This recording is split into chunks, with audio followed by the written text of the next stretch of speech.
Welcome back to Press Coverage. I'm Theo Gremminger. And at Press Coverage, I'm trying to find you the edges you need to win in fantasy. I'm trying to bring on the sharpest guests.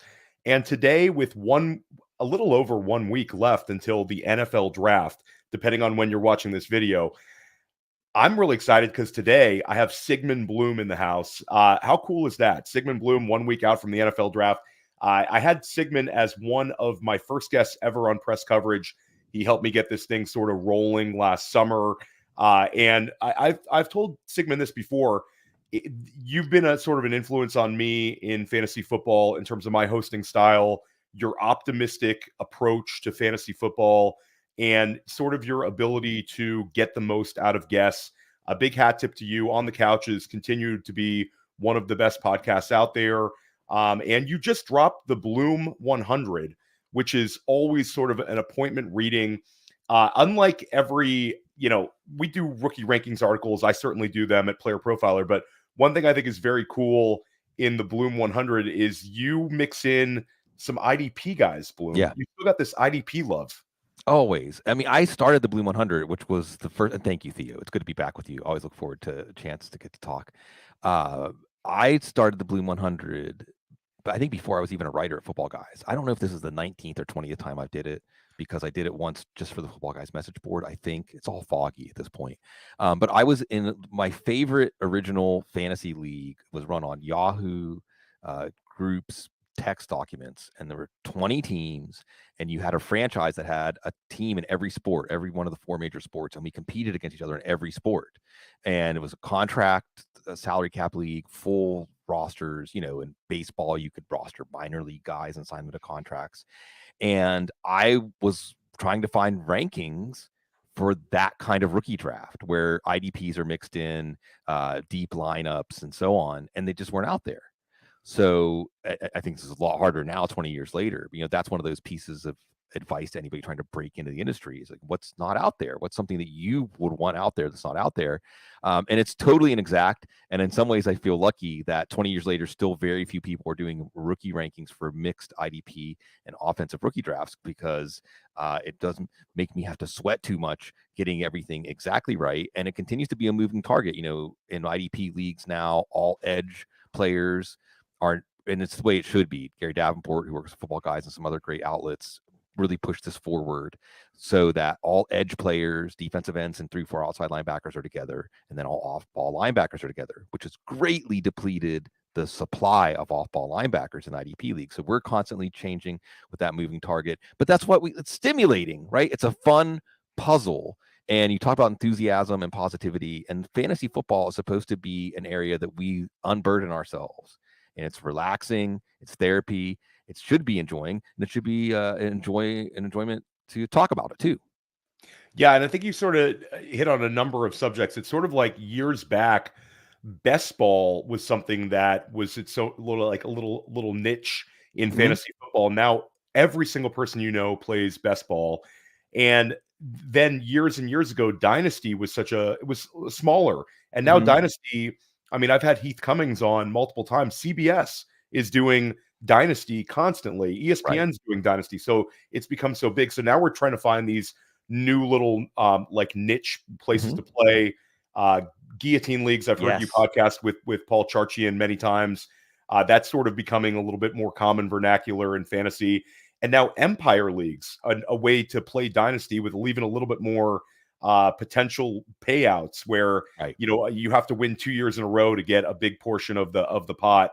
Those are starting to pick up steam. So we love seeing multiple ways to play this game, the challenging aspect of it, and also sort of the freshness and the newness, so something doesn't get stagnant and always the same. And all these different things you're talking about, Theo, are fantasy football leagues where the gratification, like you said, for Empire leagues, it could be off into who knows how far off in the future. At least it's 4 months into the future from the beginning of the season, more from when you start your draft. And you're competing with actual people with actual names that you may know in person, or at least be an acquaintance of, at the very least be friendly through social media and through the software you use to run your league, which I think, I'll just take a stand and say, I think it's great to give attention to that and feed that part of our ecosystem as opposed to the player props and scouting the over-unders and using all of these things, where I think that fantasy football started out as really some people who just like hanging out with each other, and football was the handshake. And forces that be understand that in our community there are potential, I could say, marks or customers, and they have seized on that, and they pumped in a lot of money and juiced a lot of stuff. But at the core of it is still people that just like watching football, like talking about football, people who have live minds that are stimulated by how this game continues to change. One of the things I mentioned on a show I did earlier this week, Theo, is one of my favorite games to play right now at this time in the calendar is, where would this player have been drafted 10 years ago? Where would this player have been drafted 20 years ago? And the answers are often very different, which tells me that football is constantly changing. That's why it's so stimulating. And it's great that at the core of our community, including people like you, and you mentioned before the show, we were talking about Alan Seslowski. It's one of my dudes. Keeping it real, keeping it about human connection, and keeping about the love of football. Yeah, I love that. And it's sort of the fantasy football for so many, whether it's somebody creating content, whether it's somebody doing a podcast, or whether it's somebody who's just a sort of a loyal listener, a participant in Discords, a participant in our chats on YouTube. It's sort of like the concept of like a second place in your life. I know certainly for me, fantasy football is like the neighborhood bar for a lot of people, or the pub, or the coffee shop, So it's a second place. It's something you do every single day. And it's awesome. And this time of year, it's wonderful because it's sort of like the people who don't talk football for many months in your life are coming up and kind of talking to you about the NFL draft. Yeah. It's sort of like the regulars come back, and sort of the people that hibernate after March Madness basketball ends.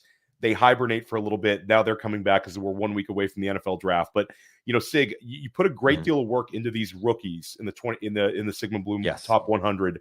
And you guys are already probably thinking about your redraft in the back burner and all that. But let me ask you this.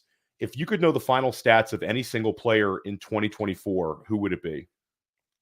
I think the answer is Kirk Cousins. Because I think that for this question, I love questions like this. I love these open-ended questions. I think you get away from the premise of, well, you want to know the stats of the player that is the player, because you're limiting the zone of influence, really. What you want is a player that by knowing his stats, you're going to be able to know about multiple players. And I think the core question here at the center of the Atlanta offense is, how much of the Atlanta offensive problems were quarterback based? How much of it was Arthur Smith based? And how much of it will be fixed? Now, there's the variable here of Kirk Cousins coming back from this injury, but yeah, I think he'll be okay. So if we know that Kirk Cousins is going to throw 40 touchdowns this year, well, then we know that we need to be in on Bijan Robinson, Drake London, and Kyle Pitts, right? Alternatively, if the offense only improves incrementally, even though the quarterback quality went up, now you can start making some observations about Pittsburgh. Now you can start to say, well, maybe we shouldn't bank a lot of gains for the Pittsburgh offense because they actually have a competent offensive coordinator. And we're asking the question about what Arthur Smith did back in Tennessee. How valid is that? Did he make chicken salad out of not very much? Or was it just happen that because Derrick Henry was there, his job became a lot easier, and he's kind of a single-minded offensive coordinator who happened to have the personnel to fit what he wanted to do? There's a lot of questions that intersect with Kirk Cousins and the Atlanta offense, and they would give us answers to questions about other players. Yeah, no, I love that one. And certainly it's sort of like Kirk Cousins is never the one where you're like, this guy's going to be top quarterback 3 this year, but it's what he's been able to do for receivers in the past, whether it's Adam Thielen, Justin Jefferson, it's Stephon Diggs. He's been sort of a driver of other players' fantasy success. So I love that one. And certainly Zach Robinson would be somebody that gives you some enthusiasm. But besides Robinson, or Robinson could be your guy, which offensive coordinator hire or second-year offensive coordinator has you the most excited? Sort of which offense do you think could be trending up with the stylistic change and the scheme? Yeah, I think two answers I have here. For second year, and I love that you bring up second year. I talked about this a lot last year. I got really obsessed with this idea last year that because we're so tired of how so many of these offenses are in the ditch on the side of the road, like the Steelers, and wow, you have a competent offensive coordinator. Well, it takes a while. it takes a while to install these schemes. You may not really start to see it until halfway through the year, or maybe year 2 when everybody has had a full season. Ben Johnson in Detroit, I think, is a good example where he was hired as an interim offensive coordinator at the end of the year. He had 4 or 5 games. That's when Amon-Ra St. Brown went off, right? And so he had a head start. He was kind of 1.5 year coordinator. So for the second year coordinator, I'm just going to say Shane Steichen, because we didn't really get to see what he could do with Anthony Richardson last year. And I just think that we could see how much losing Shane Steichen hurt the Eagles offense, right? So that's a good way to do the math and say, well, he's probably going to help the Indy offense. And maybe we're underestimating Jonathan Taylor. Maybe we're underestimating Michael Pittman, Anthony Richardson, and Josh Downs, and so on. For a first-year offensive coordinator, it's got to be Shane Waldron. And Luke Getsy's down in Vegas, so I don't want to say, hey, Luke Getsy was what was wrong with Chicago's offense, but they never really, I think, gave Justin Fields a legitimate chance when you compare it to what Caleb Williams is going to get. Caleb Williams is going to be a really fascinating case because unlike typical number 1 overall pick quarterbacks, he's not being brought in to rescue a franchise that it's at the bottom of their arc. They've actually built around him. Matt Williamson, who I go way back with, I love him, fellow Yinzer, said they're building a nest for him. Well, usually number 1 overall pick quarterbacks, like Bryce Young, didn't have a nest. He didn't even have a tree to put a nest in, right? So I think that, and how's that going to affect Bryce Young's career? Well, Caleb Williams is going to get that chance, and Shane Waldron and what he did for Geno Smith and how Geno Smith was seen around the league. If Caleb Williams get any sort of bump similar to that, this could be really exciting right away. No, I love the response, and let's take it back to Shane Steichen. Mm-hmm. I thought that one was super interesting, and you also talk about the kind of growth you see from offensive coordinators in the second year. That Philadelphia offense in year 2, in the Sirianni Steichen era, took that massive leap forward. Jalen Hurts didn't hurt either. No, but those guys did a great job. But let's pivot back, because one player that, when I asked you, give me somebody a little bit underrated, you can take this from redraft as maybe a guy target in your best ball drafts. If you're dynasty manager, go trade for this player. And I'm glad you said this, but it was Josh Downs, who's been sort of the forgotten man in this Indianapolis offense. He set the record for Colts rookie receptions. He was a huge hit by all accounts, had a number of spike weeks for us as well, but he's sort of been brushed aside as you hear about, Brock Bowers and wide receiver targets for the Colts this NFL draft. I think what we have to like about Josh Downs is he's the vertical target. And that Shane Steichen is going to emphasize throwing downfield. This isn't going to be a timing-based dink and dunk pass offense. This is going to be a West Coast pass offense, okay? This is going to be a power Jonathan Taylor downhill running game. Michael Pittman is there to win outside and convert third downs, and he's going to be that possession receiver. And maybe he's going to get a lot of design targets on RPOs and things like that. But Josh Downs is the guy that can break the game open. Josh Downs is the guy that can get behind defenses that are stacking the box and having to play 11-on-11 football because of Anthony Richardson. So he's a super exciting guy, and he's a Matt Harmon reception perception favorite. So that never hurts. Yeah, no, I love it. Downs is definitely one that's I think just kind of under the radar right now. And it's funny, it's like the market's sort of valuing him like they were in rookie drafts last year, a guy that was just kind of brushed aside. But guys that are third round picks, when they flash at this level, whether it's a McLaurin, whether it's a Deontay Johnson, they certainly seem to kind of stay around. So I would not bet against Downs. Great target everywhere. But you brought up, you're always associated with Pittsburgh because that's your team. You're using terms like Yinzers, you're all Pittsburgh. You're all Pittsburgh. So we saw sort of this story play out in fantasy for years. We saw Austin Eckler eventually overtake Melvin Gordon and have incredible fantasy success. We saw Tony Pollard eventually overtake Ezekiel Elliott and have really, really good fantasy success, certainly not as long as Austin Eckler, but it seems like there's a slow drip here, and this could be Jaylen Warren season in Pittsburgh this year. Like, the hope for fantasy managers, dynamic talent, last year gets, over 1,000 combined yards, took a step forward. year one, carved out a role, certainly limited Najee's target ceiling.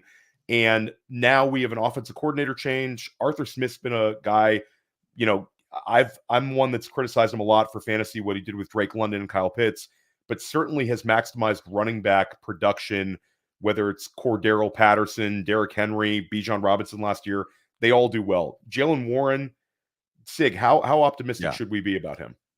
Way more optimistic than the public is right now. You know, you can look over at Underdog, and Jaylen Warren is still going after Najee Harris. I think it's about 86 and 91. And they're both reasonably priced. And look, Najee Harris, if the Steelers' offense is better, he might score 12 or 15 touchdowns. They can both be hits. They can easily both be hits. So I'm not saying don't take Najee Harris. You're stupid if you do. Take Jaylen Warren. Take them both. I mean, if you want to put a chip on the Steelers' offense, they could easily both crush their ADP. They could easily both be third. I think in a best case scenario, you could see, you know, Harris as a 4th round value, Warren as a 3rd round value, because we are wondering, how much will Arthur Smith improve this offense? Matt Canada was an obstacle. Maybe I'm just a neurotic Steelers fan. He was an obstacle to the offense improving. Okay. Kenny Pickett, the quarterback play. I mean, just Mason freaking Rudolph. Look what when Mason Rudolph spikes the passing game, how low functioning was that passing game? So you have so many obstacles to overcome for the Steelers offense. So even if Arthur Smith is just neutral, if Arthur Smith doesn't add anything schematically and by drawing up plays, but just doesn't get in the way of the offense, we should see a boost. I also would love to see the Steelers take a center or an offensive tackle in the 1st round this year. That's another thing I think that will create some buzz here. But you're absolutely right to point out the trajectories. Jaylen Warren, why Jaylen Warren now? Because there's a new offensive coordinator. Because when there's new staff, then some of the old biases go away. Okay, Najee Harris, I don't think we're going to see the Steelers pick up his 5th-year option at about $7 million. That should be another sign of where he's at in their plans. And I think anybody who watched the games last year could see who was better. I think that, Theo, by week 2 or week 3, we might be saying like, Jaylen Warren should have been a 3rd or 4th round pick. Yeah, I love that one, and I actually took him in a startup like 2 days ago. So Well I done. love that this, and then I text you and I'm like, hey Sig, give me a dynasty buy, and you say, you know, so that was great timing on your part. I want to stay with Pittsburgh because one player, Deontay Johnson's gone. Last year we saw George Pickens take a big step forward. I think a lot of the Pickens faders, the people who never really bet on him to take a step forward, he can't separate mob, has kind of chilled out a little bit. Yeah. He went over 70 receptions, went over 1,000 yards, and had those big, huge, massive spike weeks to end the year. Yeah. You love seeing these guys play well at the end of the season. Right now, there's sort of a hole at wide receiver 2. We'd expect them to maybe draft somebody, but Pickens has seen his dynasty value, his best ball value just shoot up this offseason. Is this warranted? What are your expectations for Pickens in year 3? It's very warranted, but yet still, as I look over at the Underdog ADP, his ADP is like 50. Yeah. Like wide receiver 31. Whoa. I notice what I'm going to do here, Theo. I think it's reasonable. I don't think it's optimistic. I think it's reasonable to project George Pickens the same as DJ Moore's 2023. Look at what I did there. I love that one. Why? Well, but the quarterback, who was DJ Moore's quarterback? Who was DJ Moore's quarterback last year? Right? Justin Fields. And Russell Wilson also is no stranger to throwing moon balls and saying, I'm going to let my guy go get it. Tyler Lockett, and George Pickens isn't a speed threat, but George Pickens wins at the catch point. So absolutely, George Pickens is underrated and top 10, top 12, a wide receiver 1 for fantasy football. Again, not only is it in his range of outcomes. Now, DJ Moore's ADP is taking a little bit of hit because of Keenan Allen, but even with Keenan Allen, his ADP is 23. So I think, again, Pickens belongs around the 3rd round with the possibility that right away we're looking at him as a 2nd rounder. And just like DJ Moore last year, any given week, he could win your week for you. The other thing, since you're bringing up Pickens, is I think Pickens was at this point in the draft process, if we were talking about Pickens 2 years ago, we'd say skills are undeniable.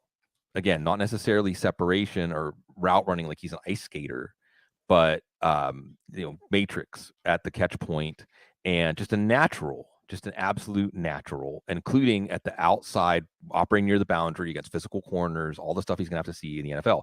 But he's a different kind of guy, right? There's the but. This is why Pickens was a second-round pick, first-round talent, second-round pick, because the picture of him in front of his TV with prospects are crying or they're with their family hugging them. He's just looking at the TV with this look on his face, like, wonder what's going to be next.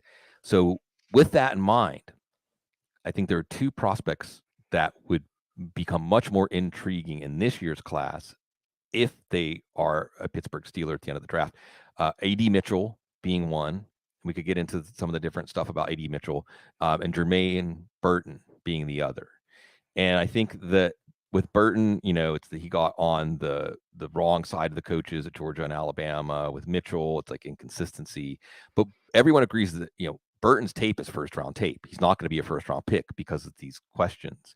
And Mitchell could be a first-round pick because his potential is that high, even though he was inconsistent. And there's been some stuff, Bob McGinn and his unnamed scout sources, some of that stuff is laughable. But when three of them talk about his type 1 diabetes, which again, is it fair that we're talking about this right now?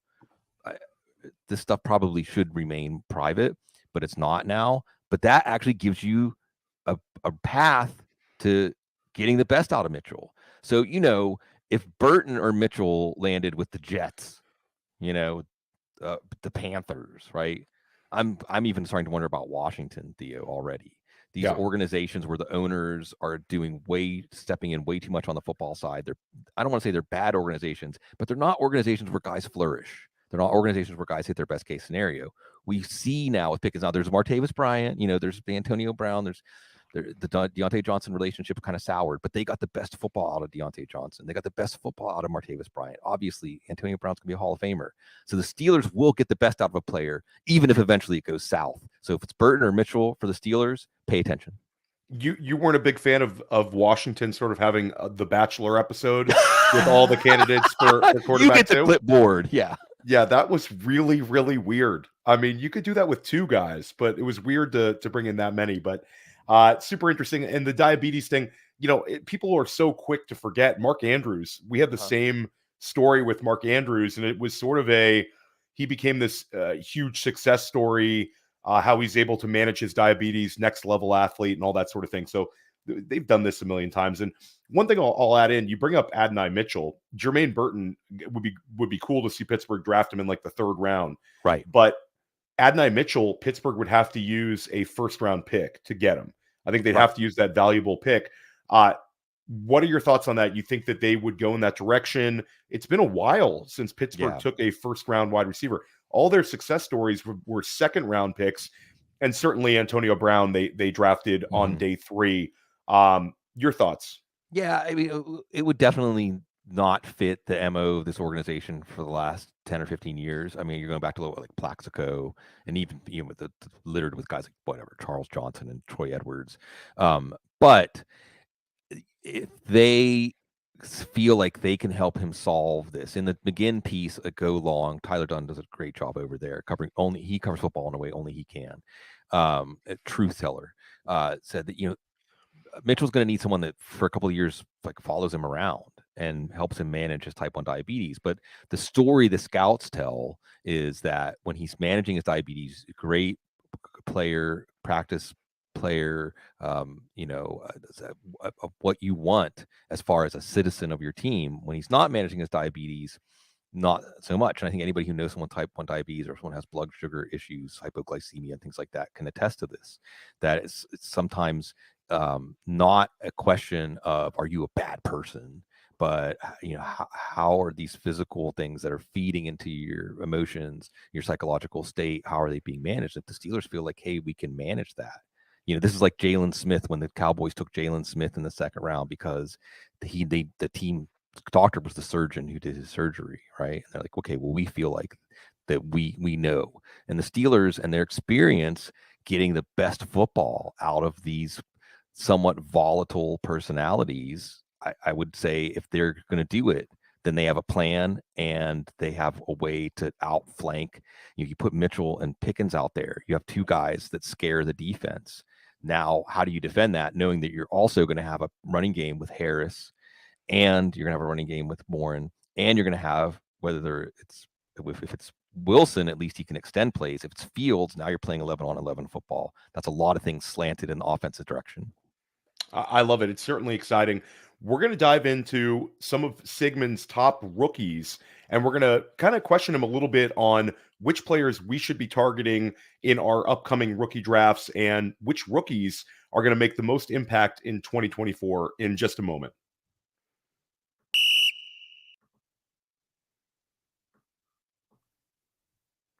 Hey, why do we partner with the FFPC? Because they have the widest variety of fantasy football formats, and it's the easiest place to find all types of fantasy football contests in the world. What if you want to play for high stakes? Well, they have a $6 million prize pool with their Fantasy Players Championship. They also have way too early best ball leagues that start in February and Dynasty leagues. They have the closest thing to a liquid market for orphans that there is in all of Dynasty. And the FFPC has sponsored us for half a decade because we are actually delivering information that can help fantasy gamers, and they're generating so much interest and bringing in so many new users, casual users even. The FFPC creates a unique experience where you can both compete against the best and make money. Use promo code UNDERWORLD to get $25 off your first team. $25 off your first team at the FFPC with promo code UNDERWORLD. Go get it!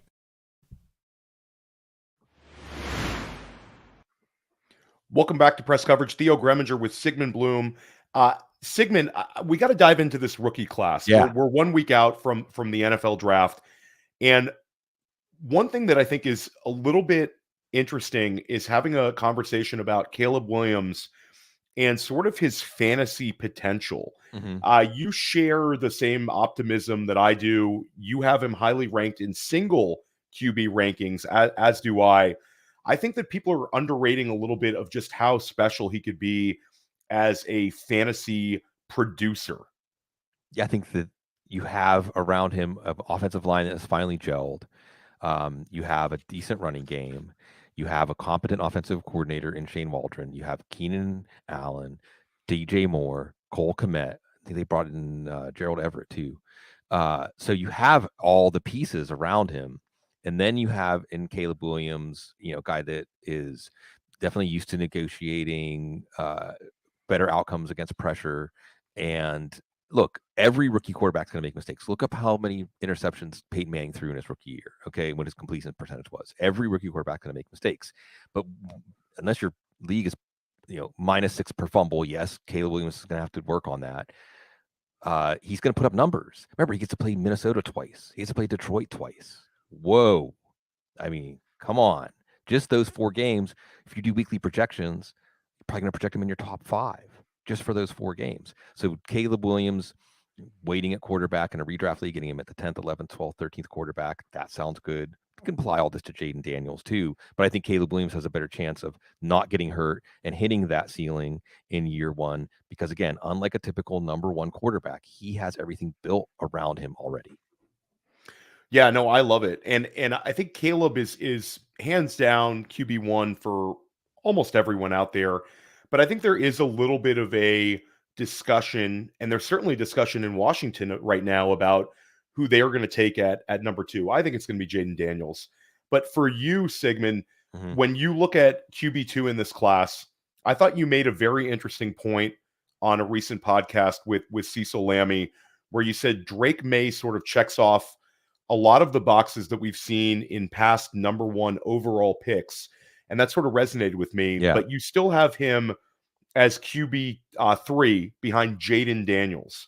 Yeah. Talk about Jayden Daniels and his immense fantasy potential, and then maybe touch on Drake May as well, who's certainly I was in a rookie Superflex mock draft last night, and he went at the 107. He's sort of becoming this incredible value right now in a lot of these leagues. Yeah, I think that's fair in a super flex.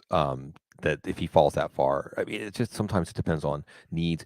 Look, Jayden Daniels, what Jayden Daniels has going for him that Drake May doesn't is we talked about AD Mitchell. Like AD Mitchell, his people do these prospect models, right? And his production, his inconsistency wide receivers like A.D. Mitchell with that profile, no matter what their measurables are, don't go in the first round. Yet the betting markets, I think, put it at 17.5 over under, whatever. He may not go in the second round. He's going to go very early in the second round if he doesn't go in the first round. Why would a player like A.D. Mitchell go in the first round, even though he hasn't proven he can do it? It's because of what he forces defenses to do. And that can create production for other players. Xavier Worthy, his teammate. Why is Xavier Worthy going to be a first round pick, even though the fastest guy in the wide receiver in the draft never pans out unless it's Deshaun Jackson? Because it opens up things for everybody else. Jayden Daniels does that for an offense. You heard consistently defensive coaches saying, he's the guy I don't want to have to prepare for. He's the guy that when I think about leading up to a game against him, that's going to be hard to prepare for. Drake May isn't quite as much of a game breaker as a runner. Both of them have questions about pressure. Honestly, both of them, you see their process, their mental process under pressure, that's going to be tested. That's the big leap. And I think that's part of why Caleb Williams belongs on a tier above them, is because, yes, Caleb Williams makes some bad decisions, but you can tell his thought process and his physical process isn't sped up. He's not in a heightened emotional state. He's able to handle these things when the bullets are flying around him. Neither May or Daniels have that down consistently, and it may be both of their undoing. And it could be just as simple as this, Theo, right? If Minnesota trades up to number 3 and for Drake May, he's going to be a success because they have already built something there. But if New England stays put at number 3 and takes him, he may be a failure, because more is going to fall on his shoulders in the same way it did, say, Josh Allen's career early on in Buffalo.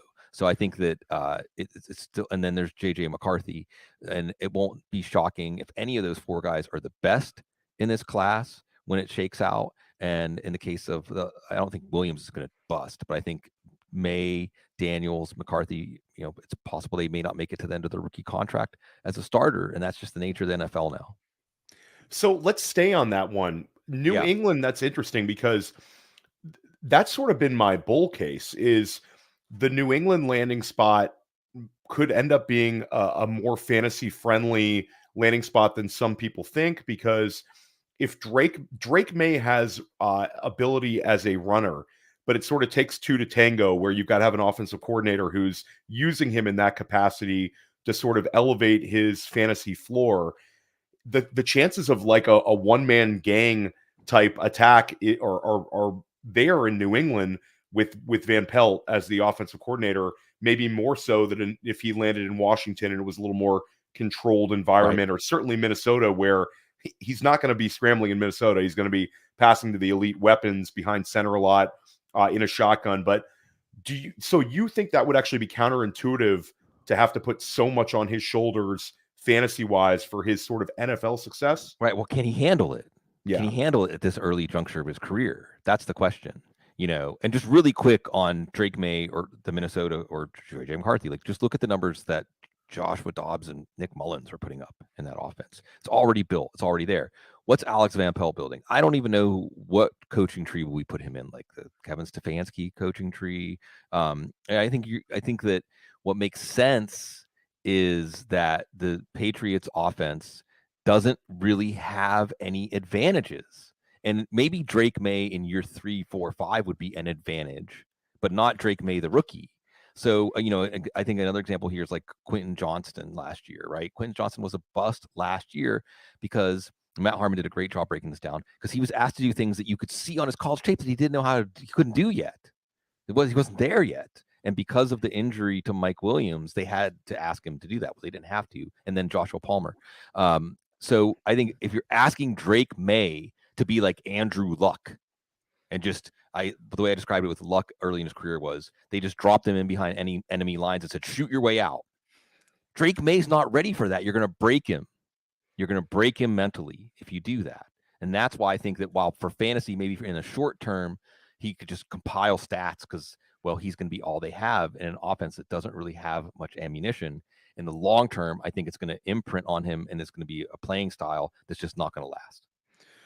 Yeah, I think it's sort of the disconnect between the game we play and the actual NFL game, where a guy like Justin Fields can be a guy that's a locked-in starter for us in fantasy, a guy we're excited about starting, but then goes 10-28 because they didn't set things up correctly for him. And now he's a guy that we don't think is going to start in week 1. I think that's a great point. Let's pivot off of quarterback, though. I think that those guys are all interesting. JJ McCarthy, it seems like, you know, your brief, 2 sentences on JJ McCarthy. It's sort of, if he lands well, he's got a shot to do well. Correct? Yeah, well, he has. I mean, there's a lot there. I don't want to hold against him that Michigan didn't make him the centerpiece of the offense. There's more than enough there to work with, and because he's probably not going to be a top 3 pick, he may get eased in, which is the best scenario for a quarterback like him. Yeah, no, I think that's very fair. But one position that it's sort of a clear cut, one of the best we've seen in quite some time is Brock Bowers at the tight end position. This is the most hype we've seen with a tight end prospect since Kyle Pitts. But from a kind of a bird's eye view, before we dive into Bowers, the prospect, is we are now seeing like Sam Laporta, Dalton Kincaid, Trey McBride, and then you could put Evan Ingram, who had a ridiculous amount of targets last year, all sort of in that 6'4", sub 250 range, and really 6'3", 240 for a lot of these guys. I think if we were truly testing them, Brock Bowers is now in that mix. He's already hyper valuable in best ball and in Dynasty. Do you think this is sort of a things to come, a changing of the position where we go from the Gronkowskis and the Jimmy Grahams, these massive basketball playing dominant fantasy players, to these new fantasy assets that are smaller, sort of like overgrown wide receivers? It makes sense, right? Again, what I said earlier about this game continues to change. Okay, so what has happened? Defenses have gotten lighter to take away the downfield pass, right? Above all, we're not going to let teams beat us with downfield passing. So now it's much easier. Theo, there was a time that if a linebacker was like 220, Telvin Smith, whoever, 220, 225, 230, he can't be, what is he, a safety or a linebacker? But now linebackers are lighter. You don't have thumpers now at the linebacker position. Even safeties, I think, are asked to do more roles. They're asked to be more versatile, but that's a physical mismatch. Linebacker, that's a physical mismatch. A slot corner, that's a physical mismatch for Brock Bowers. So I think that it makes sense that those players that aren't necessarily an extra offensive tackle, not lumbering, but players that can occupy the middle of the field, as opposed to someone like Brock Bowers, who has speed, who has route running chops, who has run after catch chops. And you can just look at what they did at Georgia, where you have a lot of future NFL players around him, future NFL wide receivers around him. And you also have a future NFL offensive coordinator in Todd Monken. And they said, no, how are we going to win at the highest level of college football? We're going to use this guy a lot. And I know in the show sheet, you said that what's a potential good spot for him, or ideal spot for Brock Bowers. Okay. And this is what I think can actually happen. I think there's a 10%, 20% chance. I don't think the Jets are going to take Bowers. That's where we're going to sit up when the Jets are on the clock. That's the first moment we're going to sit up and say, okay, is this when we hear Brock Bowers' name? I really think if the Jets don't take Bowers, that you're going to see him fall to Cincinnati. Now, will Cincinnati take him? I don't know, but it would be a very Cincinnati pick to take him. You put him in that offense with T. Higgins likely on his way out, maybe this year, maybe next year, and you have Joe Burrow. I think that this is exciting, super, super exciting. I think at that point, if someone said, well, I'm going to take Brock Bowers over Rome Odunze, or I'm going to take Brock Bowers over Malik Nabers, the Giant, I'd say that's not crazy. I love that one. And it's sort of like when we look at tight end production at the truly elite level, we need our tight ends to be top 2 targets on their actual team or have immense touchdown ceilings. And I think he would check off both boxes attached to Joe Burrow. I actually love that one.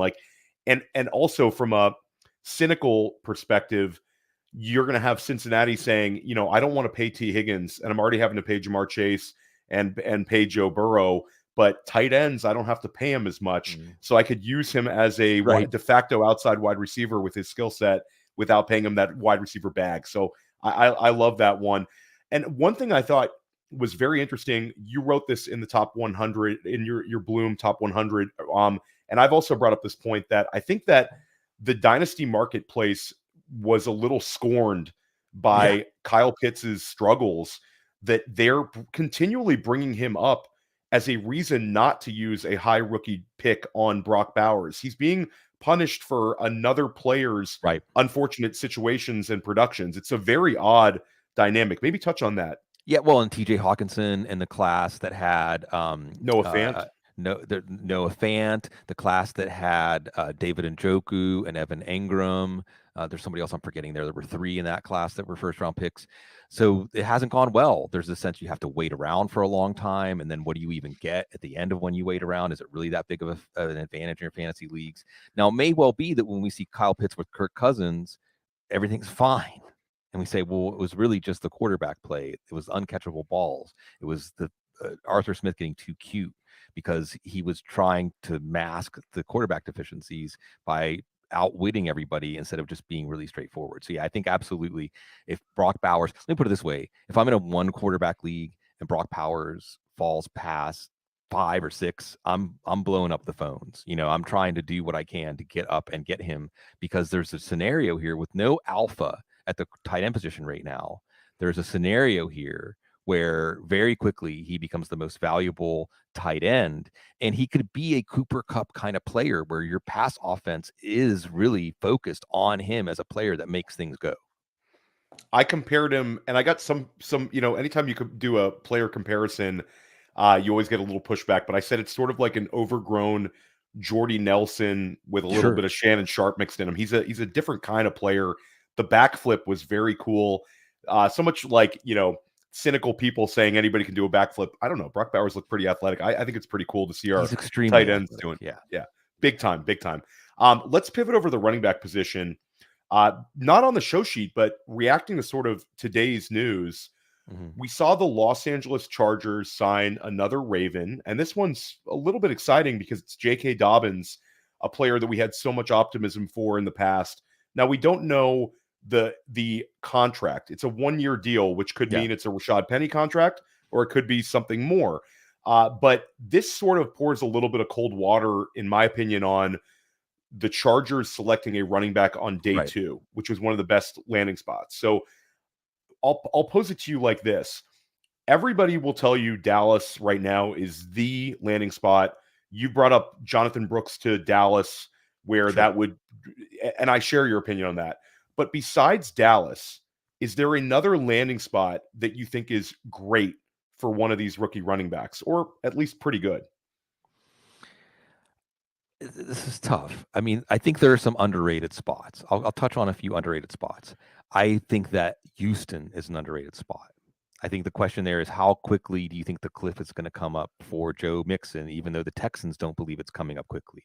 There's been plenty of running backs where a team says, oh, this is our guy for the next 2 or 3 years. And after year 1 of the contract, say, well, maybe not. And we also know this is a souped up offense, a highly amazing offense, just what they have assembled there. So I think Houston is an underrated spot. I think that Denver isn't. I think we've seen what Javonte Williams is going to be in the NFL, and he's getting close to the end of his rookie contract. And if they do bring him back, it's on like a 1-year deal, right? I think Arizona is a really interesting spot. I love James Conner. James Conner was magnificent last year, tremendous value, but James Conner may only be a 1-year player. Josh Jacobs in Green Bay, they basically signed him to a 1-year deal with options.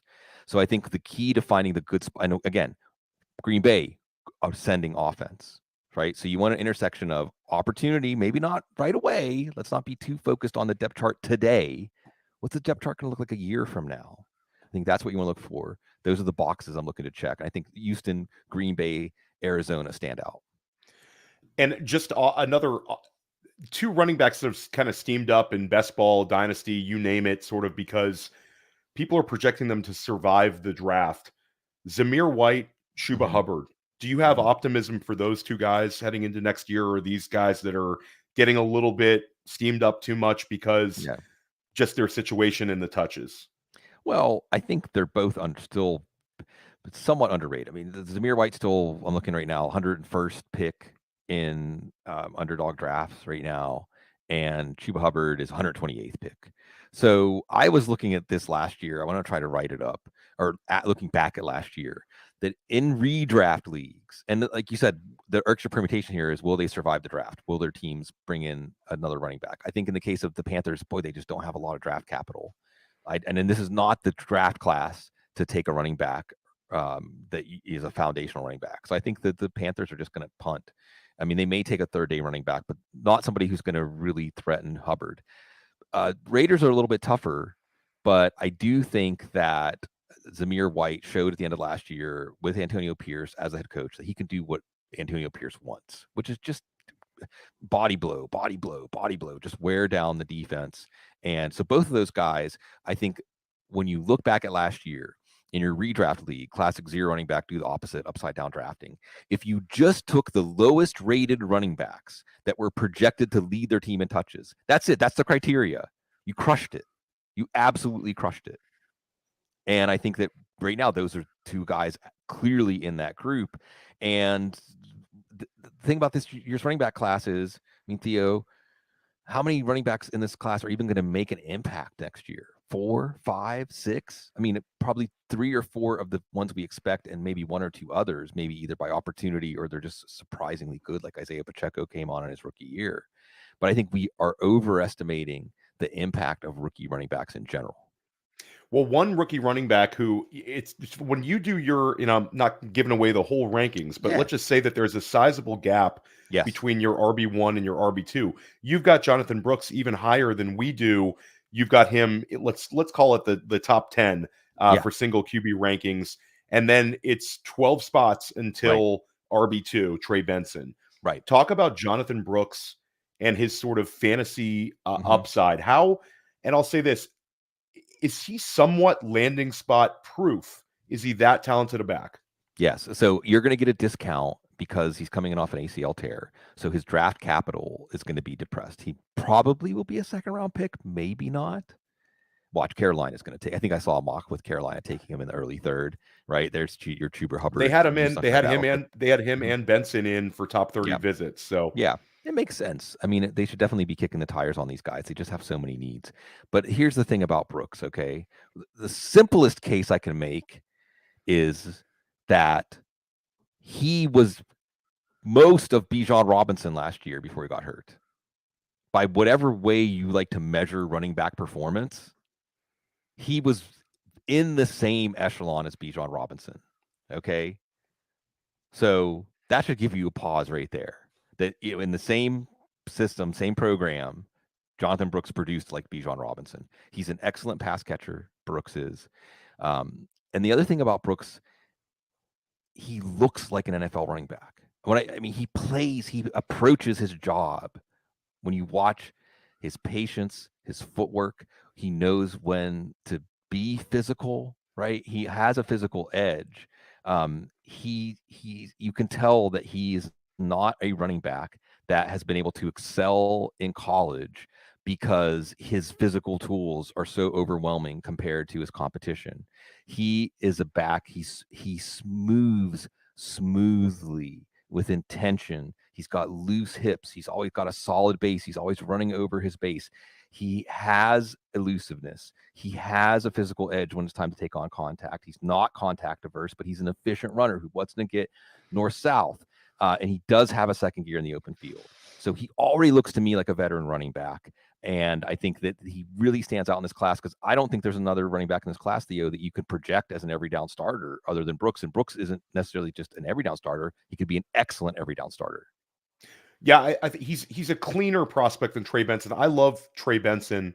I sort of I want to get a lot of Trey Benson, but I agree with you. I think it's sort of the day of running back by committee. You sort of look for these guys that can handle high volume and also handle work as a receiver. And I think Jonathon Brooks definitely checks those boxes. But let's get away from running back a little bit. Okay. Let's talk about wide receiver. And just a quick bird's eye view, because of course you love the big three. How could you not? It's incredible. But I'll give you an either or. 2021, we saw Jamar Chase, Jaylen Waddle, and Devonta Smith as our top 3 wide receivers in the class. How would you compare collectively those 3 versus Marvin Harrison Jr., Malik Nabers, and Rome Odunze to kind of give you a perspective of how enthusiastic Sig is about the big 3?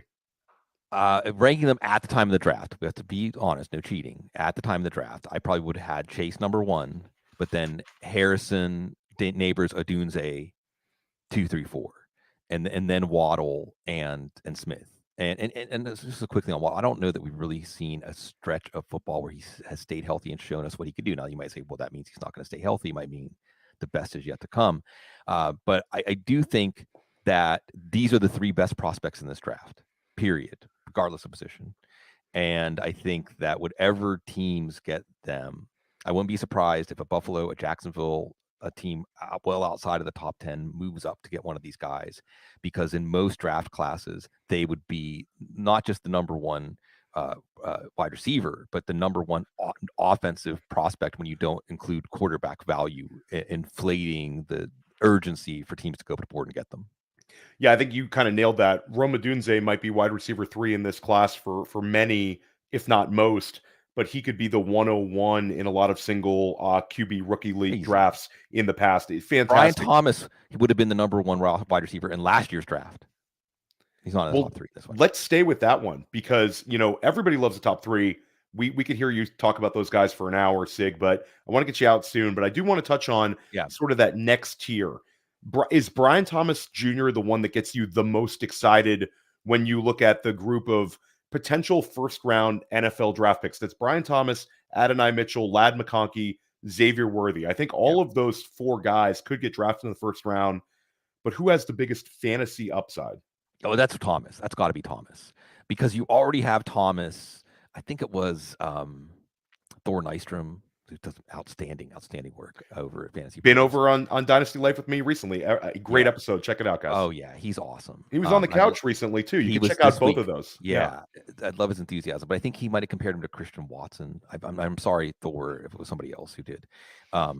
But so you already have that kind of game from Brian Thomas. Like Ian over at Fantasy Life, who I also love, Ian Hardit, said, he's like a fire truck with the jet engine. So you have speed, you have legit NFL deep speed in a big frame. But if he learns more, if more of the route tree is unlocked with him, you're talking about a ceiling not that far below, if it is at all below the top 3. He's got that ceiling. Ladd McConkey, I think, would be the second most exciting out of that group, because he's already a technician. He already has his craft down, and maybe he's never going to approach. He's not a true number 1 because of his size and because he's not an outside guy who's going to bang with press, bump, and run coverage and stuff like that. But in the right offense, he could easily be a 1,300 yard receiver, and his floor is really, really high because his route running combined with his speed and his hands and ball skills, I don't want to say he can't miss, but it sure looks like that. Mitchell and Worthy, again, for fantasy, we get things a little twisted here, because I think Mitchell and Worthy, some of the value that puts them in the first round is not necessarily stuff that's going to show up for fantasy football. With Worthy, you have a guy you can't play too high safety when Worthy's on the field. Yeah, I'm sorry, single high safety. You have to play 2 high safety. You have to, right? That's going to open up the running game, right? That's going to open things up in route combinations on his side of the field. That's going to allow more to happen. It's not going to show up on Worthy's stat sheet, but his speed is going to change. It's going to distort defenses. Mitchell can do that too, not as to the same extent as Worthy, but Mitchell, unlike Worthy, adds in when he's on just the ability to make plays on the ball in flight. Ricky Pearsall, I think, would be the other guy who really stands out, where just eye-popping plays. You see the ball in flight, you see the path of the receiver, you think, well, he's not going to be able to catch that, and he finds a way to catch it, and that's an NFL skill. So, Mitchell, I think, is a projection with a low floor and a high ceiling. Worthy, his value doesn't show up as much on the stat sheet. McConkey, I think, has a high floor and a high ceiling depending on where he lands. And then Thomas has that high floor, and then Thomas has that spectacular ceiling. If he goes to Buffalo, watch out. Oh my gosh. If Brian Thomas Jr. goes to Buffalo, people are going to be losing their minds to get that 109 in rookie draft. He might leapfrog JJ McCarthy in that scenario. So I'll have 2 quick hitting questions to end it here. Who is the most underrated, and they could be the same answer here. Yeah. The most underrated dynasty or take fantasy football asset in this class, the player that people are not as excited about as they should be? Yeah, when I mean, I'll touch on Jonathon Brooks again. Yeah, I think Bowers could end up being the answer to that. Also, to bring up a name or two maybe that we haven't yet. And again, some of this is the Blue 100 is going to get blown up. One of the things I've learned over the 20 years is landing spot is important. Landing spot is really, really, and not just because of immediate opportunity, but because of which organizations set up players to hit their higher end range of outcomes.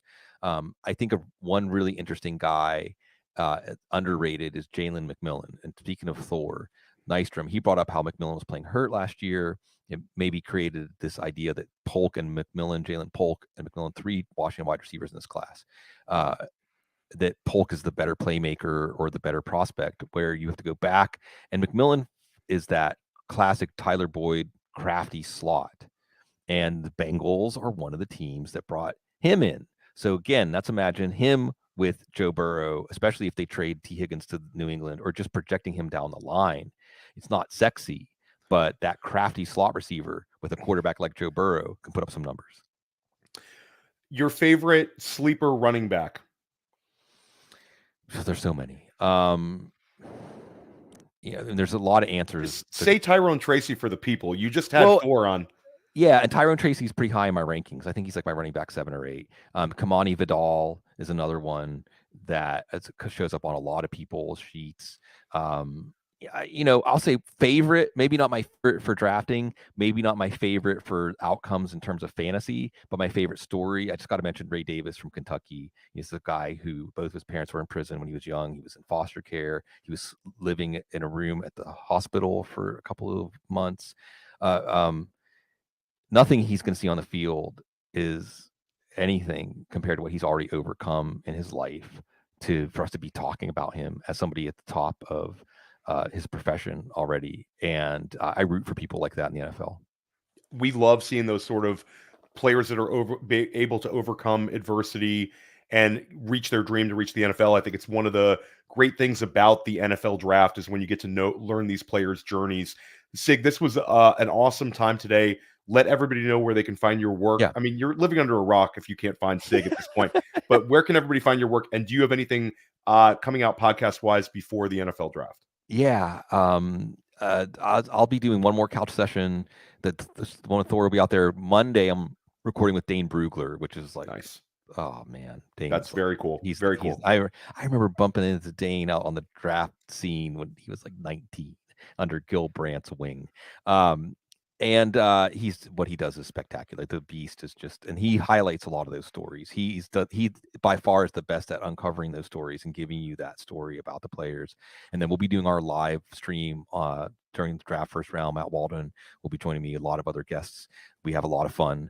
It should be fun the first round of the draft. And then Sigmund Bloom on Twitter, football guys, all that good stuff. I mean, our cup runneth over with quality fantasy stuff, and I'm just happy that we still get to be in the club.